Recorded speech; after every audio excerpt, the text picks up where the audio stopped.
इस गांव में भी 4 चर्च है। इस गांव का नाम है मूलचोंड।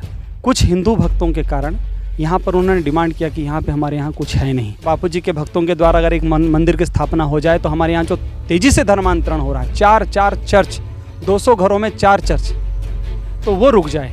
परम पूज्य बापूजी के सुपुत्र नारायण साईं जी के हस्तों से इस मंदिर का प्राण प्रतिष्ठा उद्घाटन किया गया था। सुरेश आनंद जी भी आए थे, बापूजी भी पधारे थे। बापूजी के कर कमलों से यहाँ पर लोगों को प्रसाद भी बांटा गया और सत्संग भी हुआ था। अब ये हनुमान जी की बात करें तो इसकी क्या महिमा है? यहाँ पर बहुत बड़ा चमत्कार हुआ था। ये साग का पेड़ था बहुत बड़ा। किसी क्रिश्चियन ने आकर इसमें आग लगा दी। आग लगाई तो साग तो जल गया और यहाँ पर हनुमान जी की आकृति प्रकट हो गई।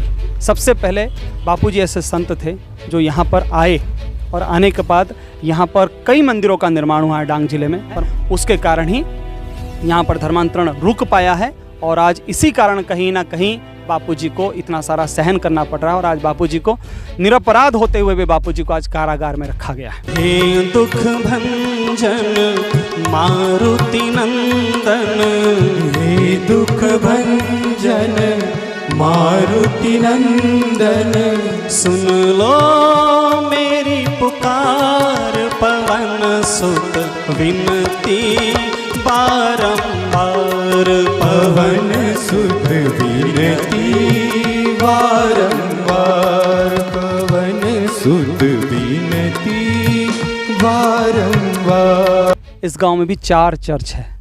इस गांव का नाम है मूलचोंड।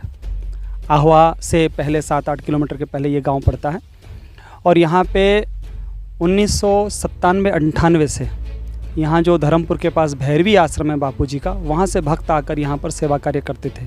हुआ ऐसा कि कुछ हिंदू भक्तों के कारण यहाँ पर उन्होंने डिमांड किया कि यहाँ पे हमारे यहाँ कुछ है नहीं। अभी तो यहाँ पर इनके डिमांड से कि यहाँ पर बापूजी के भक्तों के द्वारा अगर एक मंदिर की स्थापना हो जाए तो हमारे यहाँ जो तेज़ी से धर्मांतरण हो रहा है, 4 चर्च, 200 घरों में 4 चर्च, तो वो रुक जाए।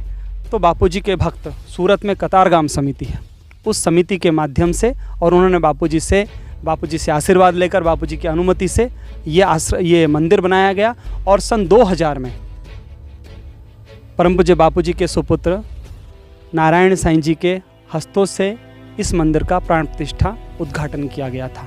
और बहुत ही यहाँ चेतनता है। यहाँ आप अगर साधना करते हैं तो आपको एक अलग सी ही अनुभूति होगी। ऐसा पवित्र जगह है। और आसाराम बापू भी यहाँ आए थे सन 2006 में। बापू सबरी कुंभ में आए थे और उससे पहले 2004 में बापूजी आह्वा में एक बहुत बड़ा भंडारा किए थे जिसमें चांदी के पायल बांटे गए थे और कम से कम 25 से 50 हज़ार लोगों को वस्तुएं बांटी गई थी। उस दौरान बापूजी जब वलसाड़ जा रहे थे तो बापूजी यहाँ आकर रुके और यहाँ पर बापूजी ने सत्संग किया था। सुरेश आनंद जी भी आए थे, बापूजी भी पधारे थे। बापूजी के कर कमलों से यहाँ पर लोगों को प्रसाद भी बांटा गया और सत्संग भी हुआ था। अब ये हनुमान जी की बात करें तो इसकी क्या महिमा है? यहाँ पर बहुत बड़ा चमत्कार हुआ था। ये साग का पेड़ था बहुत बड़ा। किसी क्रिश्चियन ने आकर इसमें आग लगा दी। आग लगाई तो साग तो जल गया और यहाँ पर हनुमान जी की आकृति प्रकट हो गई। और आपको ये जानकर आश्चर्य होगा कि यहाँ पर हनुमान जी की चेतना व्याप्त है। परम पूज्य बापूजी जब यहाँ पर आए थे, ये हनुमान जी के मस्तक के ऊपर बापूजी ने हाथ रखा था और ऐसे बापू ने परिक्रमा किया था। और यहाँ पर जब यहाँ हम कीर्तन यात्रा निकाले थे तो यहाँ पर ऐसे ही एक सहज में एक बंदर कहीं से आ गया और पूरे कीर्तन यात्रा में साथ में रहा। ऐसे ऐसे यहाँ पर चमत्कार हो चुके हैं। तो ये आदिवासियों की जो आस्था है, श्रद्धा है, ये उसका जीता जागता सबूत है, प्रमाण है। और इसी आदिवासियों की जो श्रद्धा है उसको ही बापू बल दे रहे हैं कि उनकी संस्कृति कितनी महान है, सनातन संस्कृति, और वो अपने धर्म में अडिग रहे हैं। और बापूजी के कारण यहाँ पर आपको मैं बिल्कुल दावे के साथ कहता हूँ, पूरे विश्वास के साथ कहता हूँ, सबसे पहले बापूजी ऐसे संत थे जो यहाँ पर आए और आने के बाद यहाँ पर कई मंदिरों का निर्माण हुआ है डांग जिले में परम पूज्य बापूजी के आशीर्वाद से। और अब तो 300 से ज़्यादा मंदिरों का निर्माण हो रहा है, हनुमान जी के मंदिरों का, जिसमें दूसरे हिंदू संगठन भी इसमें शामिल है, सभी लोग मिलकर कर रहे हैं। तो धर्मांतरण को जो रोकने का जो सबसे बड़ा कार्य डांग में हुआ है, क्योंकि डांग को वो लोग ख्रिस्तिस्तान बनाने वाले थे, ईसाइयों का पूरा एक इसको प्रयोगशाला बनाने वाले थे। इसमें माओवाद, नक्सलवाद सब फैलते जा रहा था। लेकिन ये जो सेवा का कार्य चला, धर्मांतरण रोकने का कार्य, गांव-गांव सत्संग, भंडारे, लोक जागरण का जो कार्य हुआ है, उसके कारण ही यहाँ पर धर्मांतरण रुक पाया है। और आज इसी कारण कहीं ना कहीं बापूजी को इतना सारा सहन करना पड़ रहा है और आज बापूजी को निरपराध होते हुए भी बापूजी को आज कारागार में रखा गया है। सन 2000 से मंदिर बनना चालू है पूरे डांग जिले में। सबसे पहला मंदिर ये है मुलचौन का। उसके बाद आपको वांझाटांबा झावड़ा में, गांव के नाम के साथ बोल रहा हूँ, प्रूफ के साथ, कोई भी गूगल में कहीं भी नेट पे सर्च कर सकता है। वांझाटांबा गांव झावड़ा डांग जिले का ही बॉर्डर का गांव, जो कि तापी जिला और डांग जिले के बॉर्डर में पड़ता है। वहाँ 99% क्रिश्चियन है। वहाँ पर स्पेन से आया हुआ एक पादरी, स्पेन का नागरिक पादरी होकर यहाँ पर धर्मांतरण के लिए आया पिछले 40 साल पहले। मतलब वो यहाँ पर 1970 के दशक में आया और 70 के दशक में आकर, 70-80 के दशक में आकर वहाँ से, तब से वो धर्मांतरण का कार्य उस एरिया में चला रहा था। और उस एरिया में हमने महादेव जी का मंदिर बनाया बापूजी के आशीर्वाद से, बापूजी के आदेश से। और वहाँ पर भी हर साल बड़े बड़े कार्यक्रम होते हैं और उसके कारण जो हिंदू हैं वो अपने आप को सुरक्षित महसूस कर रहे हैं, क्योंकि पहले हिंदू आवाज़ नहीं उठा सकते थे।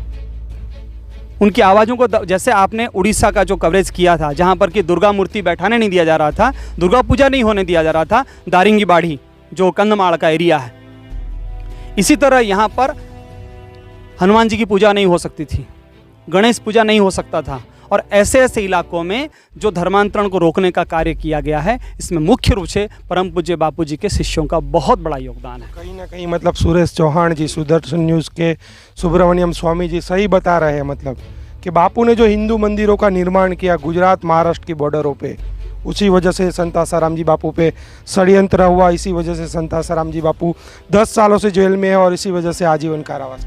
बिल्कुल उन्होंने सही कहा है। अगर आपको इसका प्रमाण चाहिए तो आप समय निकालिए, हम आपको एक एक मंदिर विजिट करवाएंगे, उसका पूरा वीडियो बनाइए और लोगों से आप बयान लीजिए, लोगों से पूछिए, वो आपको बताएंगे कि बापूजी के बापूजी के भक्तों ने यहाँ पर क्या किया है और बापूजी के आदेश से ही सारा कार्य हुआ है।